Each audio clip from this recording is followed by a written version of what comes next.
नमस्कार दोस्तों, मैं भरत शर्मा। हमारे चैनल समस्या आपके समाधान हमारे में आपका स्वागत करते हैं। होंगी हलछठ व्रत की कथा। हलछठ को बहुत सारी जगह पर हलषष्ठी, हरछठ और ललही छठ के नाम से मनाया जाता है। प्राचीन कथा के अनुसार बहुत समय पहले की बात है।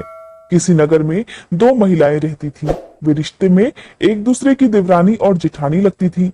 जेठानी स्वभाव से बहुत सरल, नेक, दयालु और सबकी मदद करने वाली थी, जबकि छोटी देवरानी सबसे ज्यादा दुष्ट और चालाक महिला थी। एक बार की बात है, भाद्रपद मास में देवरानी जेठानी दोनों ने मिलकर हलषष्ठी का व्रत किया और शाम को भोजन बनाकर दोनों भोजन को ठंडा होने के लिए कमरे के अंदर छोड़कर बाहर हवा खाने के लिए बैठ गईं। उस दिन भोजन में जेठानी ने खीर बनाई थी, जबकि देवरानी ने खिचड़ी बनाकर रखी हुई थी। जब वे दोनों बाहर बैठी थी, तभी संयोग से कहीं से दो कुत्ते आ गए और वे दोनों कुत्ते अलग अलग कमरों में जाकर परोसा हुआ भोजन खाने लगे। थोड़ी देर में जब देवरानी जेठानी को कमरों के अंदर से चपचप की आवाज आई, तो वे दोनों भागकर अपने अपने कमरों में पहुंची। अंदर कमरे में जाकर जेठानी ने देखा कि एक कुत्ता उसकी परोसी हुई खीर थाली से खा रहा था। ये देखकर जेठानी ने कुत्ते को भगाया नहीं, बल्कि जो खीर बची हुई थी उसे भी कुत्ते के सामने परोस कर रख दिया। उधर जब देवरानी ने अपने कमरे में जाकर देखा, तो उसने देखा कि एक कुत्ता उसकी परोसी हुई थाली से भोजन खा रहा था। देवरानी तो थी ही बहुत दुष्ट।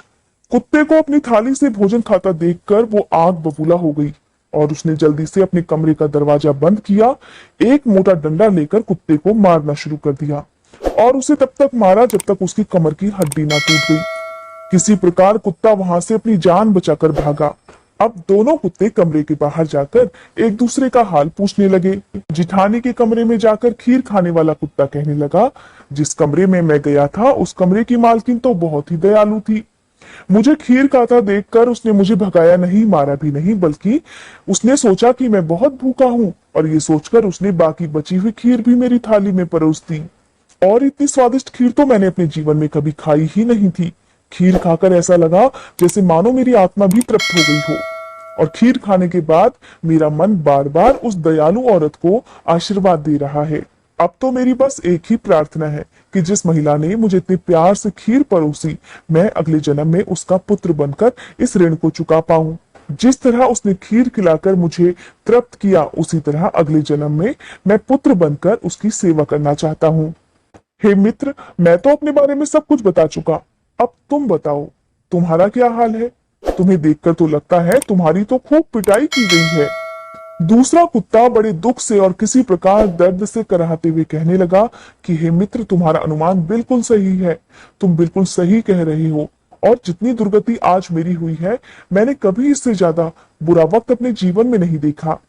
एक तो जैसे ही कमरे में जाकर मैंने भोजन खाना प्रारंभ किया, भोजन इतना गर्म था कि मेरा तो मुंह जल गया और किसी प्रकार मैंने गरम गरम भोजन जैसे एक दो कौर खाए, तभी वो दुष्ट महिला कमरे में आ गई। उसने तो कमरे का दरवाजा भी बंद कर दिया और एक मोटा डंडा लेकर मेरी खूब पिटाई की। और ये देखो, उसने तो मुझे इतना मारा कि मेरी तो कमर ही तोड़ डाली। मेरी तो ईश्वर से यही इच्छा है। मैं बार बार भगवान से अब यही प्रार्थना करूंगा कि हे भगवान, अगले जन्म में मुझे उस औरत का पुत्र ही बनाकर भेजना।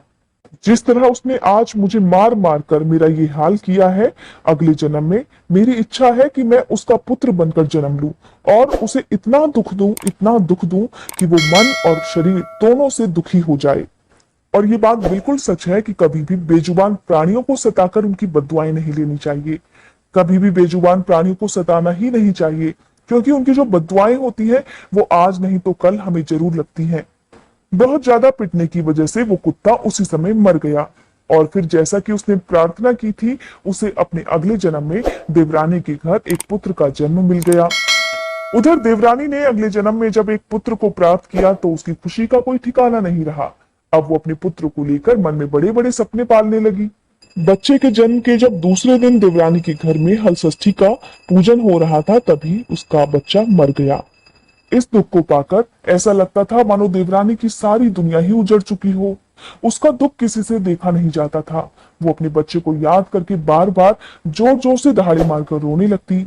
किसी प्रकार समय बीतने पर देवरानी ने अपने सीने पर पत्थर रखकर इस दुख को बर्दाश्त कर लिया। अब हर साल उसे एक पुत्र पैदा होता, लेकिन हलषष्ठी के दिन ही वो पुत्र मर जाता था। इस तरह जब लगातार 4-5 बार हुआ तब देवरानी के मन में एक दिन संदेह हुआ। उसने सोचा, आखिर क्या कारण है कि मेरा बच्चा हल षष्ठी के दिन ही मर जाता है। फिर एक बार उस कुत्ते ने देवरानी के सपने में कहा कि मैं ही तुम्हारे घर बार बार लड़के के रूप में जन्म लेता हूँ और हल षष्ठी के दिन मर जाता हूँ। तुम्हें याद है वो दिन जिस दिन तुमने मुझे मार मार कर अधमरा कर दिया था, और आज मैं उसी का बदला तुमसे ले रहा हूँ। ये बात जानकर देवरानी को बहुत दुख हुआ। उसने रोते रोते उस कुत्ते से कोई उपाय पूछा जिससे कि उसके ऊपर लगा हुआ ये पाप दूर हो सके। तब कुत्ता उसे कहने लगा कि तुम अब से हल षष्ठी का व्रत करना। हल षष्ठी के दिन हल से जुता हुआ कोई भी अनाज मत खाना। इसके साथ ही आज के दिन गाय के दूध का सेवन बिल्कुल मत करना। इस प्रकार अगर तुम हल षष्ठी के दिन विधि विधान से श्रद्धा के साथ व्रत करोगी, सभी नियमों का पालन करोगी, तो मैं तुम्हारे घर में फिर से पुत्र के रूप में जन्म लूंगा और फिर जीवित रहूंगा। अगले साल हल षष्ठी का व्रत आने पर देवरानी ने ठीक वैसा ही किया जैसा कि सपने में उस कुत्ते ने उससे कहा था, और इस व्रत के प्रभाव से जल्दी ही उसके घर एक पुत्र का जन्म हुआ, और इस बार हल षष्ठी माता की कृपा से उसकी संतान जीने लगी। तभी से ऐसा माना जाता है हल षष्ठी का व्रत जो भी माताएं अपने बच्चों के लिए करती हैं, उनकी संतान को किसी प्रकार का कोई दुख नहीं रहता। उनकी संतान की लंबी आयु के साथ साथ उन्हें सौभाग्य की भी प्राप्ति होती है। यह थी आज की कथा। उम्मीद करती हूँ ये वीडियो आपको पसंद आई होगी। अगर ये वीडियो आपको पसंद आई हो तो वीडियो को लाइक करके कमेंट बॉक्स में षष्ठी मैया की जय जरूर लिखिएगा।